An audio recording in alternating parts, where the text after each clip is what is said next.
This might sound like cheesy, but music is kind of my everything. Like it's my family, my friends, and then music. Hi, my name is Kate, and this is my behavioral health and wellness story. For this 14-year-old aspiring artist, her song had a different tune 2 years earlier.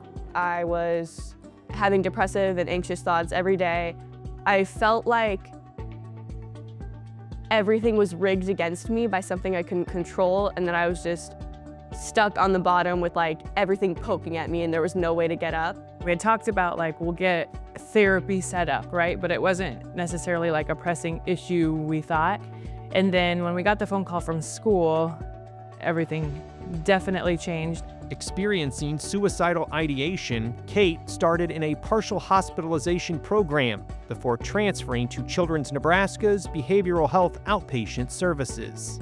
I mean, we are like deer in the headlights. We don't know the next step. And so we called and went there actually, and they immediately set everything up for her and did the evaluations and let us come in for times we wanted to learn about things, and then also gave Kate the time for us to step out so she could talk and share with them very freely.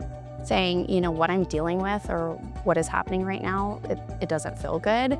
And so I think reaching out and making that first initial appointment or taking the step to say, like, I need help with this is probably one of the hardest things. But for Kate, it was one of the best things as well, thanks to a strong connection formed with her mental health practitioner. Marissa, in one word, I would say is my anchor. She's taught me a lot about like what I can and can't control and like my own self-doubt and self-love. Everyone has this toolbox, right? And I just didn't have any tools in my toolbox, but Marissa came and she was like, here's a wrench and here's some screws. And now I'm able to take the tools that she's given me to help myself. And I think that's a really powerful statement of, we are here and we have our arms stretched out to help you, but you also have to do some of the work to kind of pull yourself out too, and we'll guide you in that process. With an instilled sense of hope, Kate has returned to the things she loves, like music and theater, while also exploring new challenges, like wrestling for her high school team.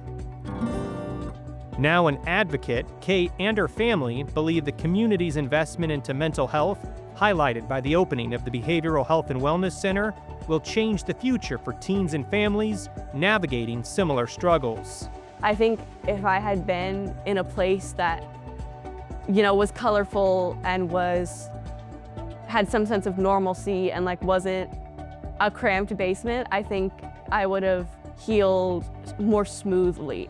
You know, this is state-of-the-art stuff that, like, I feel like mental health is changing every day. It's evolving. You're learning more of what's right, what's wrong, what to do, what not to do. And to put these kids in the best situation to move forward and strive is such I think it's a huge deal. It just sounds magical. Like if something happened again, we would just show up at Children's ER and be like, help us.